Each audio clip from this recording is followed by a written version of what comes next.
Hello friends, पिछले कुछ महीनों में इंडिया बुल्स हाउसिंग फाइनेंस के शेयर प्राइसेस लगभग 30% तक करेक्ट हो चुके हैं।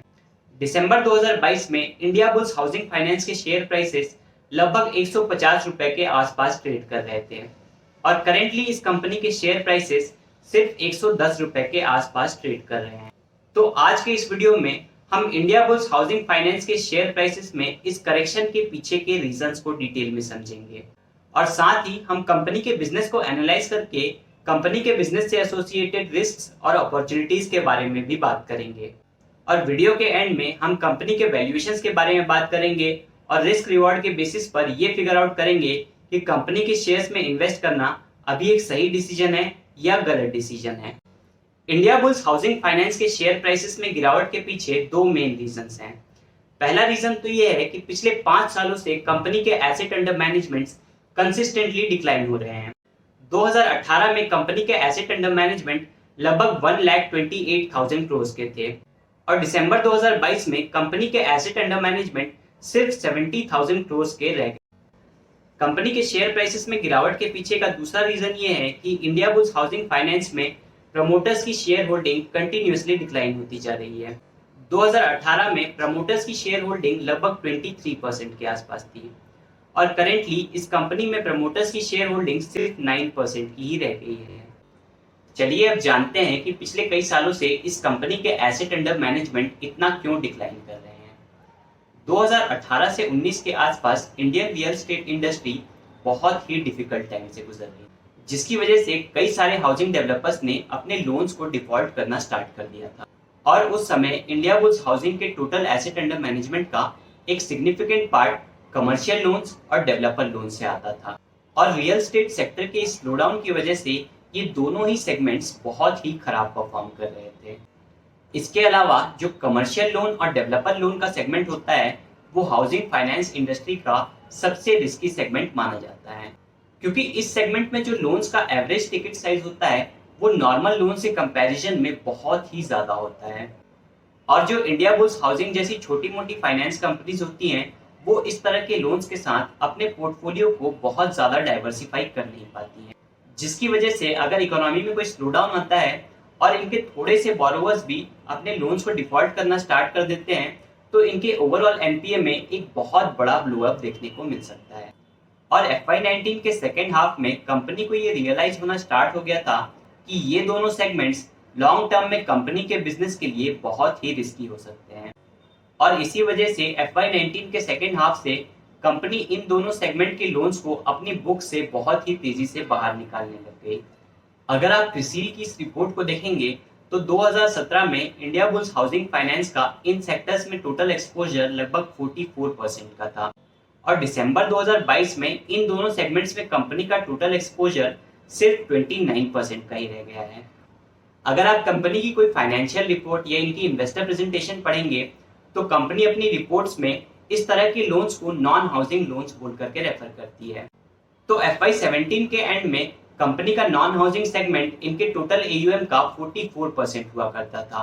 FY22 के एंड में इनका नॉन हाउसिंग सेगमेंट का कंट्रीब्यूशन इनके टोटल AUM में 38% का हुआ करता था और दिसंबर 2022 के एंड में नॉन हाउसिंग सेगमेंट का कंट्रीब्यूशन इनके टोटल AUM में सिर्फ 29% का ही रह गया था। तो अब हमने ये तो जान लिया कि इंडिया बुल्स हाउसिंग फाइनेंस के एसेट अंडर मैनेजमेंट क्यों डिक्लाइन कर रहे हैं। चलिए अब आगे बढ़ते हैं और जानते हैं कि कंपनी की प्रमोटर शेयर होल्डिंग इतनी ज्यादा क्यों डिक्लाइन हो रही है। कंपनी का कॉर्पोरेट गवर्नेंस इंप्रूव करने के लिए और कंपनी में शेयर होल्डर्स का कॉन्फिडेंस बढ़ाने के लिए पिछले साल 2022 में कंपनी के मैनेजमेंट ने ये डिसाइड किया कि वो अब कंपनी को डी प्रमोटराइज कर देंगे, मतलब कि कंपनी में कोई भी प्रमोटर्स अब नहीं होंगे। इनफैक्ट ये कंपनी अब सिर्फ कंपनी के बोर्ड ऑफ डायरेक्टर्स के द्वारा ही मैनेज की जाएगी। कंपनी के प्रमोटर समीर गहलावत पर फ्रॉड के बहुत सारे एलिगेशंस थे और इस टॉपिक पर एक डिटेल्ड वीडियो मैंने पहले से ही बना रखा है। आप चाहें तो जाकर के उस वीडियो को भी देख सकते हैं। वीडियो का लिंक आपको यहाँ पर आई बटन में मिल जाएगा। तो समीर गहलावत पर फ्रॉड के बहुत सारे सीरियस एलिगेशंस थे, जिसकी वजह से शेयर होल्डर्स ने इस कंपनी के कॉर्पोरेट गवर्नेंस में से अपना फेथ कंप्लीटली लूज कर दिया था और इसी वजह से करेंटली इस कंपनी के शेयर्स इतने ज्यादा चीप वैल्यूएशंस पर ट्रेड कर रहे हैं। इसके अलावा कुछ साल पहले कंपनी को लक्ष्मी विलास बैंक के साथ मर्ज करने का अप्रूवल नहीं मिल पाया था। इसके पीछे का रीजन ये था कि समीर गेलावत का रियल स्टेट डेवलपमेंट सेक्टर में एक्सपोजर बहुत ही हाई था। तो पिछले कुछ सालों में ऐसे कई सारे इंसिडेंट्स हो गए थे जहां पर कंपनी के प्रमोटर की वजह से कंपनी की नेटवर्थ कंटिन्यूअसली इरोड होती जा रही थी और इसी वजह से कंपनी के मैनेजमेंट ने कंपनी को डीप्रमोटराइज करने का डिसीजन लिया। तो यही वो दो रीजंस हैं जिसकी वजह से कंपनी के शेयर प्राइसेस में इतनी ज्यादा गिरावट देखने को मिल रही है। इनफैक्ट अगर आप सितंबर 2022 की कॉन्फ्रेंस कॉल पढ़ेंगे तो कंपनी के सीईओ ने भी यही दो रीजंस बताए हैं जिसकी वजह से कंपनी के शेयर्स इतना खराब परफॉर्म कर रहे हैं। दिसंबर 2022 से पहले इन्वेस्टर्स ये एक्सपेक्ट कर रहे थे कि FY23 में कंपनी के एसेट अंडर मैनेजमेंट स्टेबल हो जाएंगे और FY23 में कंपनी के एसेट अंडर मैनेजमेंट में वो थोड़ी सी ग्रोथ भी एक्सपेक्ट कर रहे थे। पर दिसंबर 2022 की कॉन्फ्रेंस कॉल में कंपनी के मैनेजमेंट ने बताया कि इनफैक्ट FY23 में कंपनी की AUMs 15% और डिक्लाइन होने वाले हैं और इसी वजह से दिसंबर के बाद से कंपनी के शेयर प्राइसेस 150 रुपए से गिर करके 100 रुपीज के आसपास ट्रेड करने लग गए थे। चलिए अब कंपनी के फ्यूचर प्रोस्पेक्ट्स के बारे में बात करते हैं।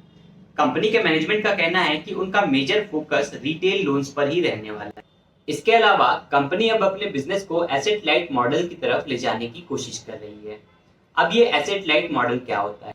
एसेट लाइट मॉडल में क्या होता है, पहले कंपनी एक सूटेबल बोरोवर को ढूंढती है, फिर ये उसका लोन सैंक्शन करती है और उसके बाद कंपनी इस लोन एसेट को अपने किसी पार्टनर बैंक को जाकर के सेल कर देती है।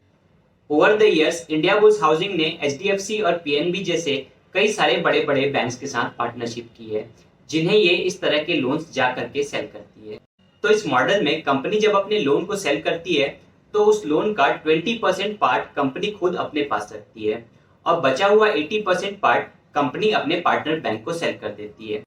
तो इससे होता क्या है, उस लोन से जो भी इनकम आती है उस इनकम का 20% पार्ट कंपनी के पास आता है और बचा हुआ 80% पार्ट कंपनी के पार्टनर बैंक्स के पास जाता है। तो एसेंशियली इस मॉडल में दो बैंक्स मिल करके एक लोन को फाइनेंस करते हैं, इसीलिए इस मॉडल को को lending and sell down model कहा जाता है। और ये जो को लैंडिंग वाला बिजनेस मॉडल है ये कंपनी और उसके पार्टनर बैंक्स दोनों के लिए ही फायदेमंद सॉल्यूशन है। इंडिया बुल्स हाउसिंग को इस मॉडल से ये फायदा होता है कि उन्हें टोटल लोन का सिर्फ 20% पार्ट ही फाइनेंस करना पड़ता है। इससे क्या होता है कि बहुत थोड़े से कैपिटल के साथ ही कंपनी अपने लोन पोर्टफोलियो को बहुत ज्यादा डाइवर्सिफाई कर सकती है, जिससे कि कंपनी के NPA का रिस्क और ज्यादा रिड्यूस हो सकता है। इसके अलावा लोन्स को ढूंढ करके उसे ओरिजिनेट करने के लिए एक कमीशन फी और एक मेंटेनेंस फी भी कंपनी को हर साल अपने पार्टनर बैंक से मिलती रहती है। और दूसरी तरफ कंपनी के जो पार्टनर बैंक्स हैं जो कि HDFC और PNB जैसे बड़े बड़े बैंक्स होते हैं, उन्हें क्या फायदा होता है कि उन्हें हाई क्वालिटी लोन्स का एक इजी एक्सेस मिल जाता है इंडिया बुल्स हाउसिंग जैसी कंपनीज के थ्रू। इसके अलावा इन बड़े बैंक्स को नए कस्टमर्स ढूंढने के लिए मार्केटिंग और आउटरीच में भी ज्यादा स्पेंड नहीं करना पड़ता। इंडिया बुल्स हाउसिंग का जो को लैंडिंग वाला सेगमेंट है उसका रिटर्न ऑन एसेट भी लगभग 3% के आसपास है, which is one of the best ROAs in the banking industry. और करेंटली कंपनी का ये को लैंडिंग वाला बिजनेस सेगमेंट बहुत ही तेजी से ग्रो कर रहा है। पिछले सिर्फ एक साल में ही कंपनी का ये को लैंडिंग वाला बिजनेस सेगमेंट लगभग 3.5 गुना तक बढ़ चुका है। FY18 में कंपनी के टोटल AUM का सिर्फ 10% पार्ट ही को लैंडिंग सेगमेंट से आता था और दिसंबर 2022 में कंपनी के टोटल AUM का लगभग 33% पार्ट इस को लैंडिंग वाले बिजनेस सेगमेंट से आ रहा है। अगर आप कंपनी के ओवरऑल रिटर्न ऑन एसेट को देखेंगे तो करेंटली कंपनी का ओवरऑल रिटर्न ऑन एसेट लगभग 1.5% के आसपास है और जैसे जैसे कंपनी के इस को लैंडिंग सेगमेंट का कंट्रीब्यूशन कंपनी के ओवरऑल AUM में बढ़ता जाएगा, कंपनी के रिटर्न ऑन एसेट्स भी इंप्रूव होते चले जाएंगे। अब अगर इंडिया बुल्स हाउसिंग की लिक्विडिटी के बारे में बात करें तो कंपनी की लिक्विडिटी प्रोफाइल भी बहुत ही एक्सीलेंट है। कंपनी का जो कैपिटल एडिक्वेसी रेशियो है वो लगभग 30% से भी ऊपर है, जो कि किसी भी बैंक या NBFC के लिए एक बहुत ही अच्छा कैपिटल एडिक्वेसी रेशियो माना जाता है। अब अगर कंपनी के NPAs के बारे में बात करें तो एज ऑफ दिसंबर 2022 कंपनी के ग्रॉस NPAs लगभग 3.3% है। अगर आप क्रिसिल की इस रिपोर्ट को देखेंगे तो एज ऑफ दिसंबर 2022 कंपनी के टोटल लोन्स को 3 सेगमेंट्स में डिवाइड किया जा सकता है। पहला सेगमेंट है रिटेल हाउसिंग लोन्स का सेगमेंट। कंपनी के टोटल लोन्स का लगभग 71% पार्ट रिटेल हाउसिंग के सेगमेंट से आता है। इसके बाद दूसरा सेगमेंट है लोन अगेंस्ट प्रॉपर्टी का segment. Loan against property segment में क्या होता है, जो मीडियम और स्मॉल साइज के बिजनेसेस होते हैं वो अपनी प्रॉपर्टी को गिरवी रख करके कंपनी से लोन फाइनेंस करवाते हैं। दिसंबर 2022 में कंपनी के टोटल लोन्स का 17% पार्ट लोन अगेंस्ट प्रॉपर्टी वाले सेगमेंट से आया था। और कंपनी का तीसरा लोन सेगमेंट है डेवलपर लोन का सेगमेंट। इस सेगमेंट में कंपनी बड़े बड़े रियल एस्टेट डेवलपर्स को उनके प्रोजेक्ट्स के लिए लोन्स प्रोवाइड करती है। और करेंटली कंपनी के 12% लोन एसेट डेवलपर लोन के सेगमेंट से आते हैं। अब अगर सेगमेंट वाइज एनपीए के बारे में बात करें तो कंपनी के डेवलपर लोन सेगमेंट का ग्रॉस एनपीए लगभग 13% के आसपास है। और इसीलिए कंपनी के लिए ये बहुत ज्यादा इंपॉर्टेंट हो गया है कि कंपनी जल्द से जल्द इस सेगमेंट के लोन्स को अपनी लोन बुक से बाहर निकाल पाए। और इसी वजह से कंपनी के एयूएम्स भी इतने साल से डिक्लाइन हो रहे हैं। अब कंपनी के वैल्यूएशंस के बारे में बात करें तो करेंटली कंपनी के शेयर्स सिर्फ 0.3 के प्राइस टू बुक वैल्यू पर ट्रेड कर रहे हैं। अगर हम ये अज्यूम कर लें कि कंपनी का जो डेवलपर लोन सेगमेंट है वो पूरा ही एनपीए बन जाएगा, तो इस अजम्पशन के बेसिस पर हम क्या करते हैं कि इनके टोटल एयूएम का 12% पार्ट इनकी बुक वैल्यू में से बाहर निकाल देते हैं।